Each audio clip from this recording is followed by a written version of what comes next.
अस्सलाम वालेकुम स्टूडेंट। और आज का ये वीडियो आप लोगों की काफ़ी सारी इस क्वेश्चन की काफ़ी सारी आप लोगों ने मुझसे सवाल किए थे। तो उस वक्त मैंने क्योंकि मैं शुरू से इस तरह की सवाल जो है नहीं की हूँ, और मुझे उतना ज़्यादा सही से मालूम नहीं था। तो मैंने यूट्यूब से इसकी वीडियो देखने के बाद आप लोगों को, काफ़ी लोगों को मैं उसकी लिंक जो है वो शेयर की हूँ कि आप लोग देख लीजिए, समझ लीजिए। लेकिन फिर भी कुछ लोगों ने कहा कि नहीं, मुझे कुछ समझ नहीं आ रहा है, आप एक वीडियो बना दीजिए। तो इसलिए मैं ये वीडियो उन स्टूडेंट के लिए बना रही हूँ जिसने बताए पूछे थे। तो सवाल बहुत ही सिंपल है कि सबक सियाक और सबाक के साथ लिखिए। ये एक मतलब आप जब भी गज़ल लिखते हैं, गज़ल की तसरीह बनाते हैं, उसको सबक सियाक और सबाक के साथ ही लिखते हैं। लेकिन आपको वो ये नहीं मालूम कि आप सबक और सियाक का मानी क्या है, किस तरह लिखने से वो सवाल कंप्लीट हो रहा है ना। तो मैंने सोचा कि चलो मैं बनाती हूँ, आपको समझ में आ जाएगा। हाँ, आप लोग जो तरीके से लिखते हैं वो सियाक और सबाक की तरीका ही है।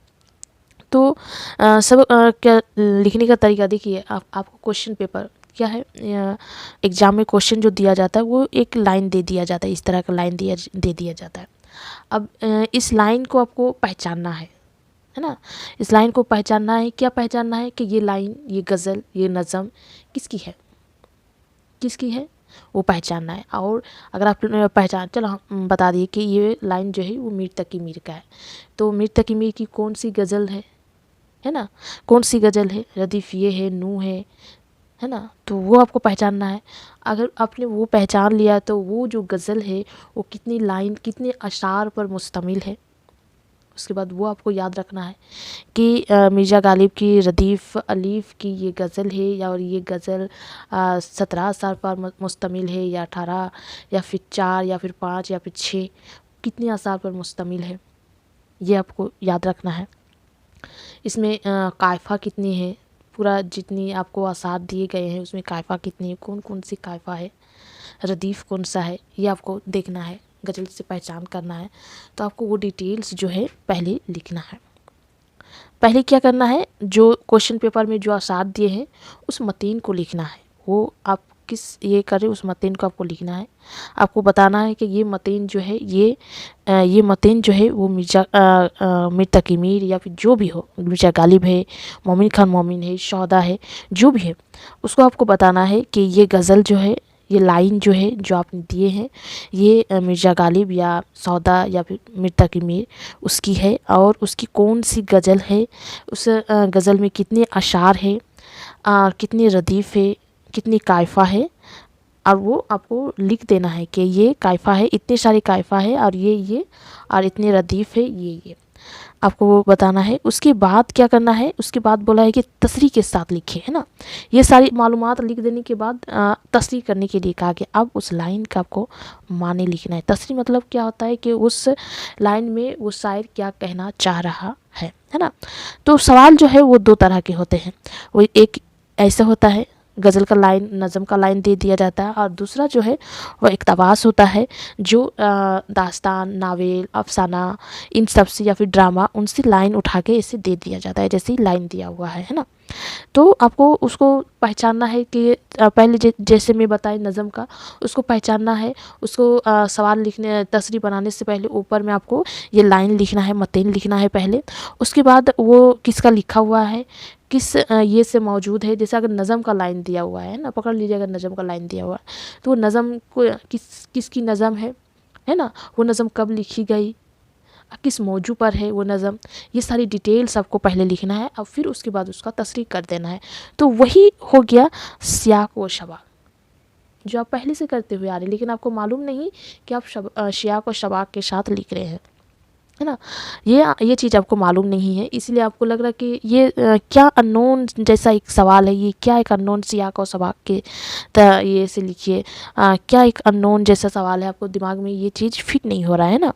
तो सिर्फ माने अगर आप जान लीजिए कि इसका माने क्या है, आपको किस ढंग से लिखना है, तो आपको समझ में आ जाए। जैसे ये लाइन दिया हुआ है, तो ये लाइन किस अफसाने का है, किसका लिखा हुआ है, कब शाये हुआ है ना, ये डिटेल सबको पहले लिखना है। उसके बाद क्या, ये लाइन जो दी हुई है तो इस लाइन का पहले, इस लाइन का जो तसरी है उस लाइन का तसरी आपको इस तरह से पेश करना है कि इस लाइन से उस अफसाने या फिर उस नावल का पूरा स्टोरी आपको मालूम हो जाए, है ना।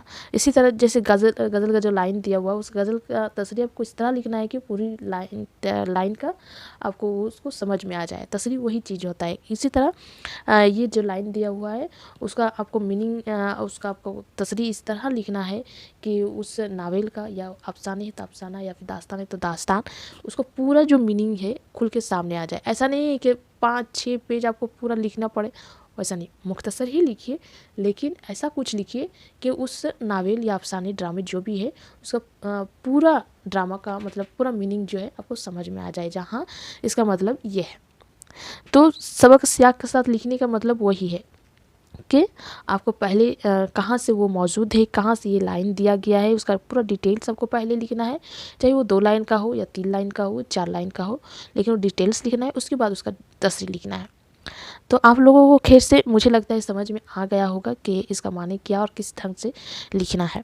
तो मैंने काफ़ी दिनों से कोशिश, काफ़ी स्टूडेंट ने मुझे बताया करने के लिए, लेकिन मुझे लगा ये इतना ज़्यादा ज़रूरी नहीं है कि इसके ऊपर भी वीडियो बनाया जाए। लेकिन काफ़ी लोगों ने, मैं जब लाइव भी जाती थी तब भी मुझसे पूछा गया, और मैं जब भी पूछा गया तब भी मैं सोची कि इसके ऊपर मैं वीडियो बनाऊँ ताकि आप लोगों को समझ में आ जाए। तो खैर से मैंने जब असाइनमेंट का क्वेश्चन बना रही थी तब मैंने इस क्वेश्चन के ऊपर गौर किया कि ये क्वेश्चन काफ़ी मर्तबा आप लोगों ने पूछा है, और अब ये क्वेश्चन, इस तरह के क्वेश्चन जो है असाइनमेंट के ऊपर भी ऊपर में आए हुए हैं। तो इसीलिए आप लोग शायद असाइनमेंट के वक्त मुझसे ज़्यादातर पूछते हुए आए हैं। तो मैंने सोचा चलो इन लोगों की थोड़ा मुश्किल को हल किया जाए। तो आप लोगों को शायद समझ में आ गई होंगे, अगर नहीं समझ में आए तो थोड़ा सा गौर करके आप समझने की कोशिश कीजिए क्या है। मुझे लगता नहीं है कि आप लोग को समझ में नहीं आया होगा, समझ में आ गया होगा, है ना। सिंपल सी बात है, जो आप शुरू से क्लास 9-10 से जो आप तस्वीर बनाते हुए आ रहे हो वो सही है। मेरा कहने का मतलब यही है कि जो जिस तरीके से आप तस्वीर को बनाते हुए आए हैं वो सही है, और कुछ नहीं मैं बोल सकती, है ना। बस।